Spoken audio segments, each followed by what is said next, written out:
Imagine a majestic kingdom where the sun rises and sets over grand pyramids and where the Nile River flows with an abundance that gives life to everything around it. This is Egypt, an empire of unimaginable riches, ruled with an iron hand by a Pharaoh who is believed to be a god among men. But despite all the power and glory of this kingdom, there is a dark side that few dare to speak of. An entire people, the Hebrews, live under the weight of slavery, forced to work day and night with no hope of freedom. It is in this setting that a simple man, but with an extraordinary mission, rises up. His name is Moses. He has no armies, no riches, but he carries something much more powerful, the word of the Most High God, who has heard the cry of his people and is determined to set them free. Moses and his brother Aaron march to Pharaoh's palace, crossing the grand corridors of the golden throne and standing before the most powerful ruler on earth. He utters the words that will challenge the entire kingdom, "Let my people go."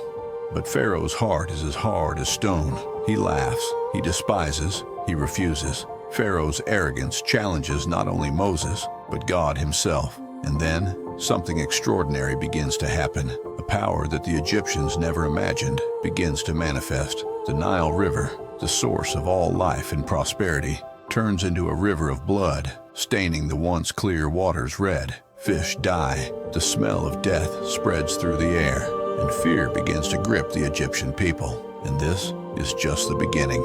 Even so, Pharaoh does not yield. His stubbornness and pride defy each sign that God sends. Frogs, lice, flies appear. Chaos settles into the luxurious palaces, and Egypt's gods seem powerless before the will of the Most High. Imagine waking up to see the land covered in insects, your crops destroyed, your nights haunted by fear and darkness. Imagine an entire country enveloped in a storm of despair, while its ruler remains firm in his decision not to free the Hebrew slaves. This is not just a story of punishment and suffering, but a journey that reveals divine power and justice in a way that would change history forever. The 10 plagues of Egypt are one of the most powerful accounts ever told, not just for the suffering, but for the lesson that no one is above the will of the Most High God. And if you want to continue with us on this epic journey, subscribe to the channel right now. Here, we will dive into exciting biblical stories, explore great life lessons, and relive moments that transformed the destiny of humanity. And now, hold on, because Egypt is about to know the true power of heaven. Egypt was in crisis, but Pharaoh's stubbornness only grew. The priests tried to reproduce Moses' signs, trying to prove that the magic of Egypt could compete with the power of the God of the Hebrews. However, the transformation of the Nile into blood was not a passing trick. It was a terrifying reminder of what was to come. Even so, Pharaoh turned his back and refused Moses' request. Then, the next sign was sent, a plague of frogs. These were not ordinary frogs. They came by the thousands, leaping from the Nile, covering every inch of land, invading palaces and homes. Imagine waking up in the middle of the night and seeing the ground moving, the incessant croaking of frogs echoing, preventing any rest. They were in the ovens, in the beds, in the middle of meals. The discomfort became unbearable, and once again, Moses was summoned. Pharaoh, desperate, asked Moses to make the frogs disappear, promising to free the people. Moses prayed, and the frogs died. But once the problem passed, Pharaoh's heart hardened again. He broke his promise, and the Hebrews remained slaves. But the divine response did not delay. The third plague arrived. The desert dust turned into lice. Small and relentless, they infested people and animals. There was no one who could escape. The Egyptian priests who once mocked Moses could no longer replicate the miracle. They were the first to admit, this is the finger of God. But even that did not change Pharaoh's heart. And so, the plagues continued. From the dust of Egypt came swarms of flies everywhere. Imagine an endless cloud of insects, covering faces, food, buzzing incessantly. Once again, Pharaoh summoned Moses and Aaron, offering a false promise to free the people if the flies were removed. When Moses prayed and God removed the flies, the story repeated itself. Pharaoh refused to free the Hebrews. Then, the fifth plague fell upon Egypt. The livestock, The pride of the land and source of food and wealth began to die mysteriously. Oxen, cows, sheep, the pastures became silent and sad, with the bodies of animals piling up. However, the people of Israel, in their land of Goshen, did not lose a single animal. The contrast between the destruction in Egypt and the protection in Goshen was a clear warning, but Pharaoh ignored it. But what came next was even more painful. Boils afflicted the entire population. Painful sores appeared on every person, from the humblest servant to Pharaoh himself. Imagine an entire country tormented by pains that no remedy could alleviate. Even Egypt's magicians, once so confident, now knelt, unable to stand before Moses. Yet Pharaoh's arrogance remained intact. Thus, the seventh plague was decreed, a hailstorm like no other. Lightning flashed across the sky. Fist-sized hailstones fell from the heavens, destroying houses, crops, trees. Nothing was left standing in the fields. It was complete devastation, and those who did not heed Moses' words were severely affected. Only the land of Goshen was spared. But Pharaoh still refused. Then, millions of locusts covered Egypt like a shadow, devouring everything left by the hail. The crops disappeared, the fields were barren, and the people of Egypt looked to the sky in despair, not knowing when it would end. And if all this were not enough, the next sign was darkness. 3 days of darkness. Imagine the sun going out completely, leaving everything in such deep darkness that no one dared leave their homes. Fear spread. No torches or lamps could light those shadows. All of Egypt was plunged into a gloomy silence. The cries of the desperate echoed through the streets, while Pharaoh still refused to bow. Each plague was a warning, each sign a plea for the people's release. But Pharaoh would not relent, not until the last plague arrived, the one that would finally break his spirit. This is where we are now, the last plague, the most painful of all. And if you are as intrigued as I am by this epic story, subscribe to the channel and turn on notifications so you won't miss the unfolding of this crucial moment. It's time to discover what happens when one man's pride challenges the power of the Most High. Show your love for God's Word by leaving a like. Peace and blessings. And now we come to the 10th and final plague, a plague that would not only bring chaos or the destruction of the land, but a deep pain in the heart of every Egyptian family. This would be the plague that would change everything, the one that would break Pharaoh's spirit and finally set the people of Israel free from slavery. A dark night was approaching, a night unlike any other. God instructed Moses to prepare the Hebrews. Each family was to sacrifice a lamb, perfect and without blemish, and mark the doors of their houses with the lamb's blood. This sign would be divine protection, the sign that would spare the homes of the Hebrews from impending judgment. And so, the people of Israel prepared in silence, obeying the instructions that would be the dividing line between life and death that fateful night. While the Hebrews gathered, protected inside their homes, Egypt was about to be struck by a pain it had never known.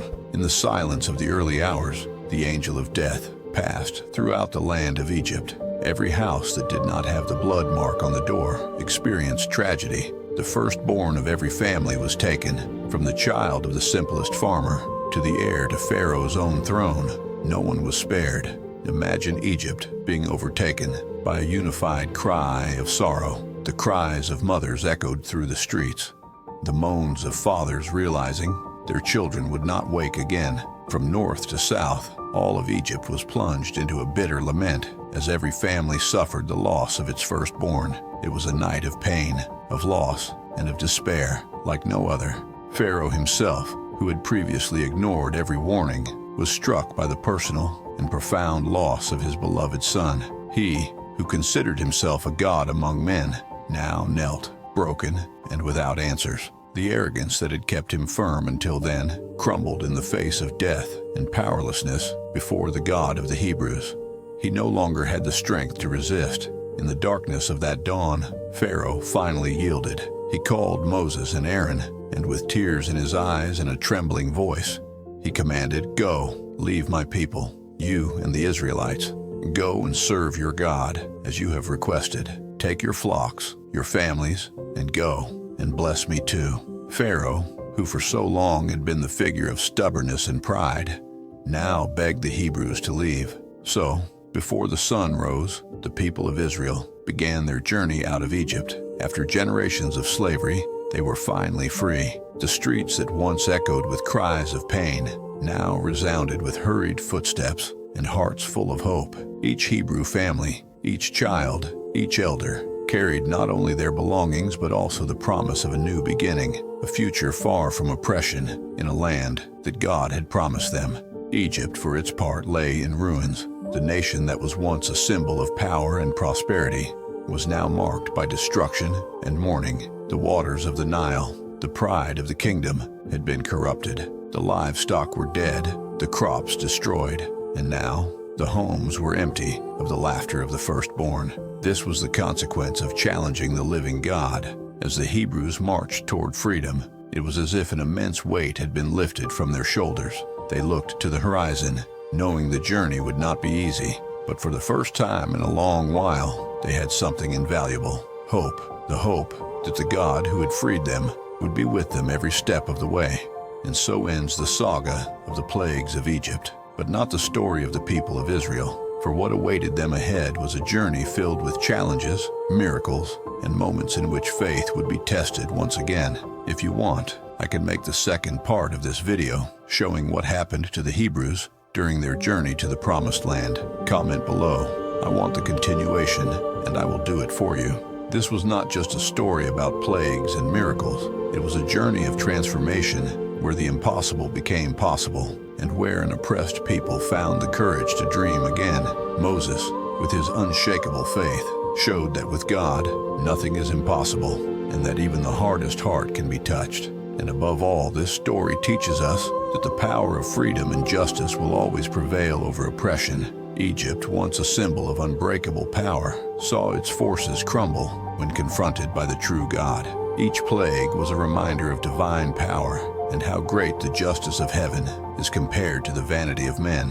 And each of them was also a lesson, an invitation for all of us to reflect on the importance of listening to the voice of what is right, of not hardening our hearts, and of recognizing that above all, God's will prevails.